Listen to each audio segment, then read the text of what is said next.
Hi there, folks. Tom Antonellis here from Thick Skin Creation Studios. I'm a voiceover artist and dialect coach, and I'm also, along with my sister Julie, the podcast co-host of Back Through the Basement podcast. And you can catch that wherever you listen to podcasts. And I'm coming to you today. It was really cool. I did a St. Patrick's Day tutorial on some of the basic earmarks of an Irish dialect, and I got a great buddy from my childhood that I grew up with, Nick Lowe. So Nick, thank you for this idea. He said, why not do a British dialect on St. George's Day? So here we are, St. George's Day, and I'm going to be giving you the earmarks of an RP dialect, received pronunciation dialect, a British sound. And it just so happens that upon doing a little bit of research on St. George's Day, which, by the way, they tend to fly this flag on St. George's Day, I also found that today is the anniversary of the passing of a British writer that we all know, William Shakespeare. So 406 years ago today, William Shakespeare passed away. So today I chose the Tomorrow and Tomorrow and Tomorrow monologue, soliloquy from Macbeth, Act 5, Scene 5, to point out some markers of the British RP dialect for you.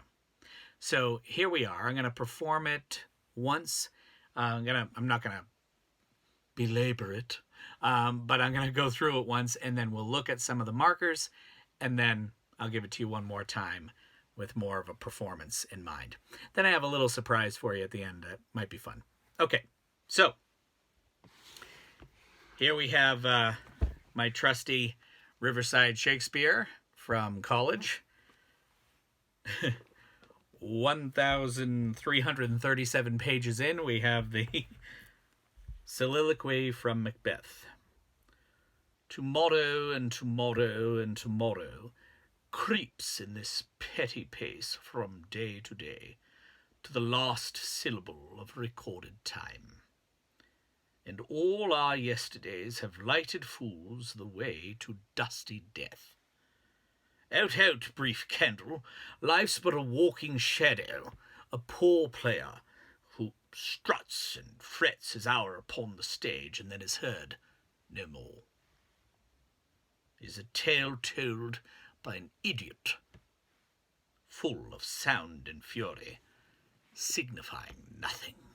So much fun. If you notice, when I go to my British dialect, we have an RP dialect.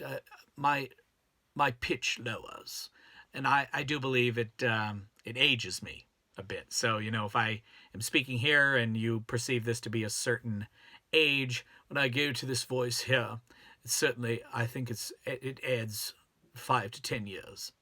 It's also lower in pitch, and it tends to be slower as well. And then, of course, if I grabbed a dial and aged it quite a bit, then we have a Dumbledore. Gryffindor wins the house cup. So, and then of course I can dial it up and give it more youth, and this sounds like a bright, Sherlock Holmes or something to that effect. So anyway, I encourage you, when you're working on a dialect, you will find that as you start to do the sounds, it kind of seats itself somewhere naturally, and let that be where it lives naturally. So your entire instrument more easily executes some of these sounds by going to a certain pitch or a certain place or a certain resonance area, and I wouldn't fight it unless it's preventing you from doing the sounds. I wouldn't fight it. So my British is lower, like I said, lower, slower, a bit gravelier, perhaps a bit more breathier. Yes, certainly breathier, and I believe it adds age. So in this soliloquy, right away in tomorrow, we have 3 things going on.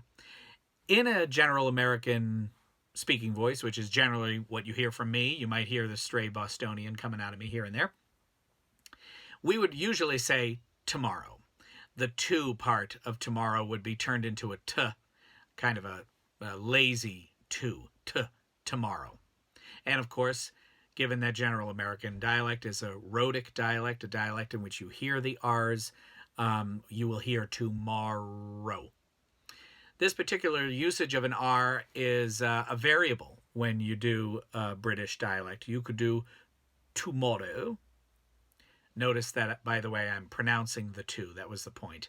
So I don't do tomorrow in this dialect. I would do tomorrow. But the R in morrow is sandwiched between the two vowel sounds on either side of it. And for that reason, we could pronounce it tomorrow. We could tap it tomorrow. If we're likely to say very, then we're probably likely to say tomorrow. With it almost taps and becomes almost a D sound.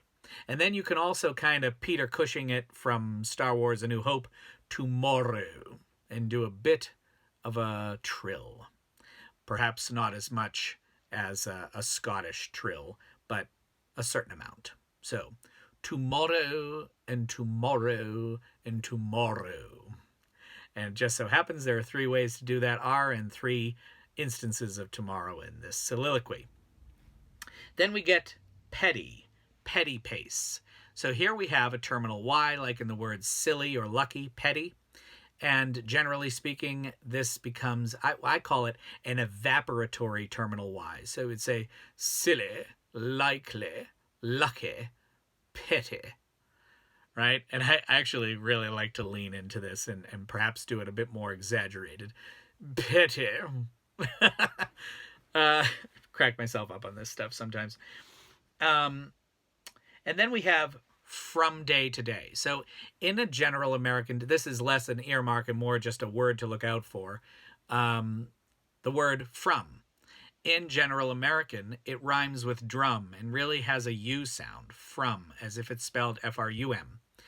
In this dialect, I always make an effort to say from and give it an O sound, from day to day. And there's that two in the middle of day to day. A general American speaker might say day to day, day to day. And because day to day can kind of get clumped together into just a phrase that kind of feels like one word, we might even say day to day, as if it's D-A-Y, D-A, D-A-Y, day to day in a general American. So I would fight against that here in an RP, day to day. And then we get last, okay? So we have last. In RP dialect, this is going to be lost, the lost syllable of recorded time. Lost. So, question to you. Does every a, as in last, become a, as in lost? Do I have a chart? Do I buy an apple at the store? No. So, some words like bath, last, chance, dance become bath, lost, chance, dance. And some words like chat, fancy, cat remain a, chat, fancy, cat.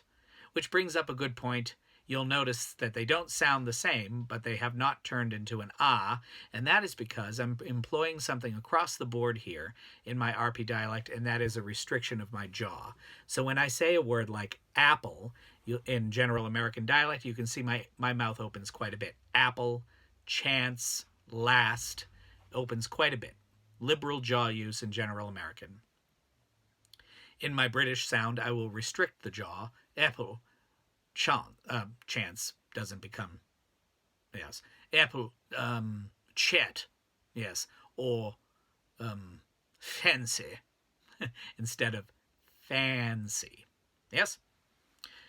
Then we get to all our yesterdays. All. The word all, even though it's spelled with an A, in a general American would employ the same sound as in my name, Tom. All, Tom. It's an aw sound. All. It's really a short O sound, like in Tom or stop, all. Always, it's an O, short O sound. At least that's how I view it. In an RP dialect, my name would be Tom. It's an O sort of sound. Yet here, in the word all, it would be all.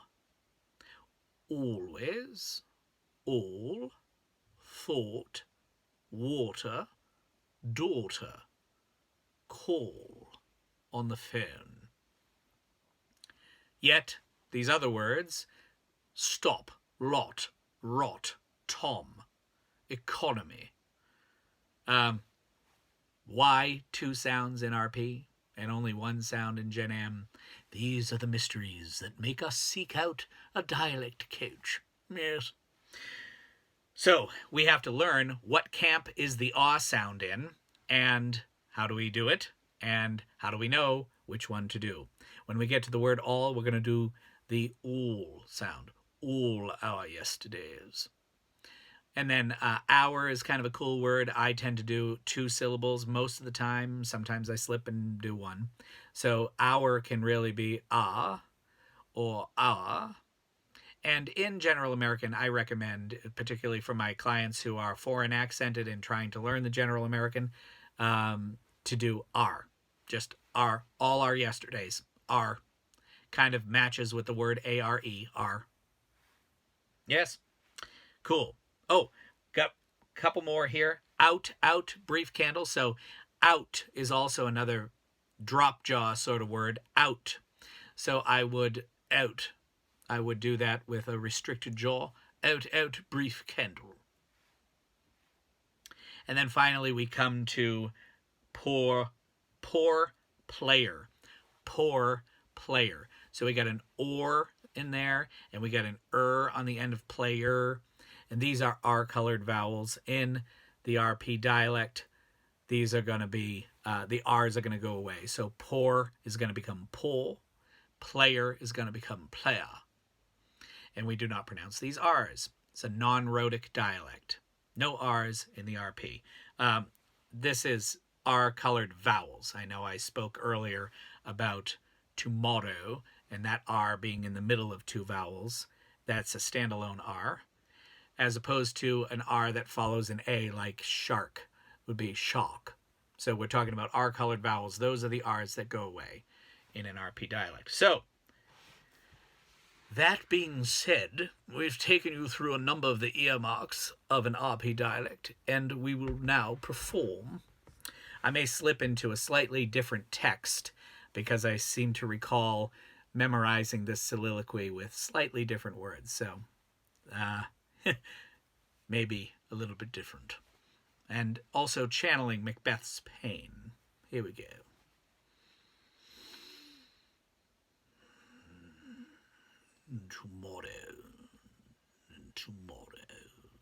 Tomorrow creeps in this petty pace.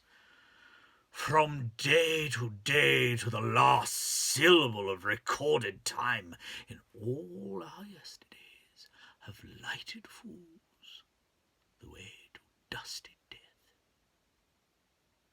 Out, brief candle, for life is but a walking shadow, a poor player that struts and frets his hour upon the stage, and then is heard no more.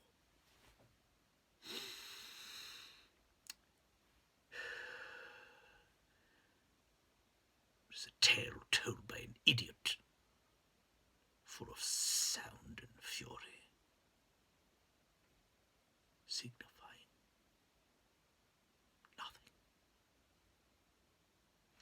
nothing.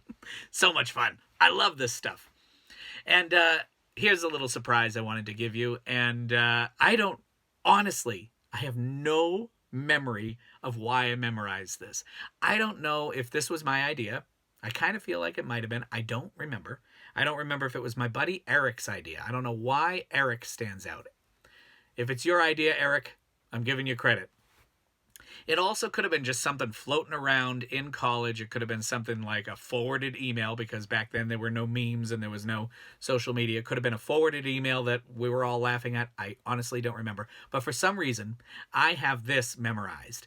And I seem to recall it was, what if an actor was going in for a cold read to do the Macbeth soliloquy, and he had written out his notes, and they'd fallen into a puddle and gotten muddied. So here is the muddied puddle Macbeth soliloquy. in RP dialect. Tomorrow and tomorrow and tomorrow, Crongs a leap in its peaty pass, from day to day, to the last syllable of chorded rhyme, and y'all our Easter days have fighted lools the day to wasty weth. Out, out, Keith Brandle, for life is but a shocking wedo. The plough payer who struts and frets his hours upon the tage and then is turd no more. It is in hell old by a tidiot, soul of found in Surrey, nignifying something. I honestly have no clue where that came from. Thanks so much.